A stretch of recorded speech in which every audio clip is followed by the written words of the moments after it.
The Honourable Leader of the Opposition. Magazine asked this question this week: why is Canada's economy falling behind America's? It goes on to note that national income per person was 80% of the U.S. and Canada in the decade before the pandemic, and is now just 70%, the worst gap in decades.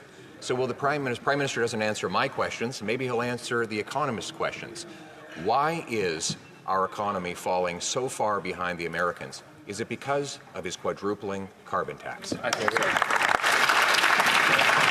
The Right Honourable Prime Minister.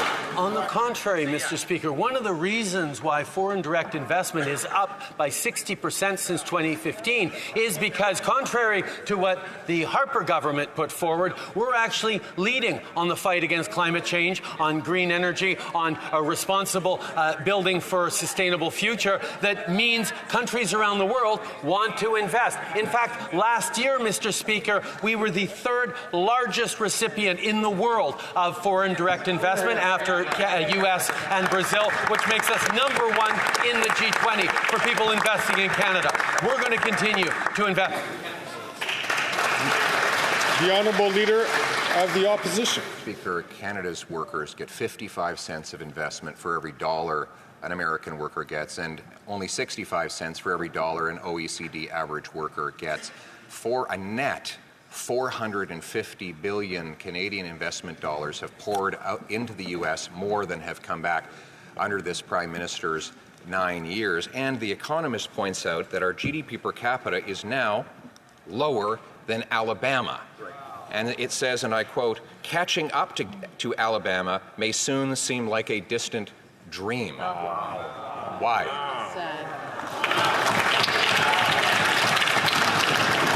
The Right Honourable Prime Minister. Mr. Speaker, Canadians are facing difficult times right now, which is why we made the choice to invest in things like dental care, like cutting child care fees in half for families right across the country, $10 a day in 6 jurisdictions across the country. Why we've chosen to step up on dental, why we're choosing to step up on pharmacare to deliver free insulin and prescription contraceptives to people who are having to make choices between their health and their rent or their food.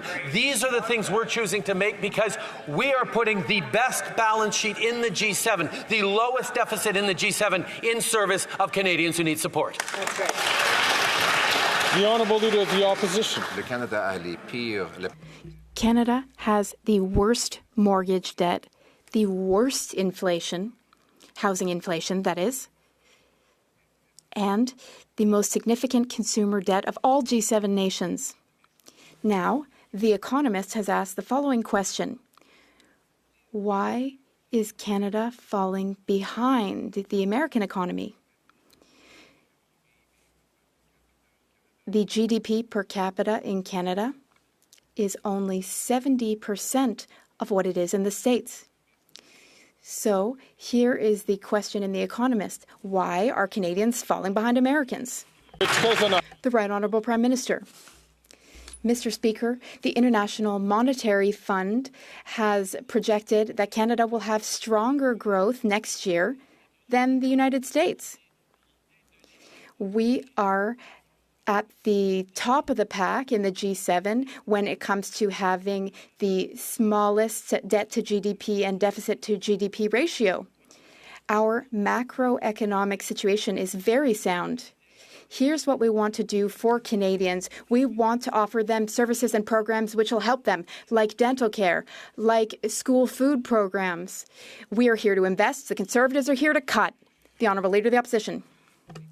The GDP, that is, the per capita growth in Canada, is lower today than it was 10 years ago.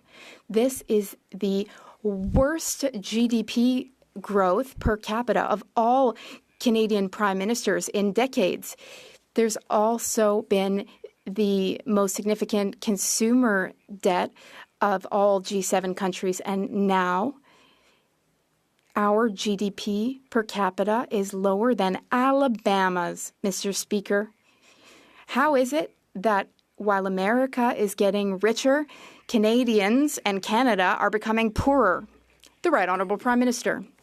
Mr. Speaker, Our population growth has been stronger than that of other G7 countries.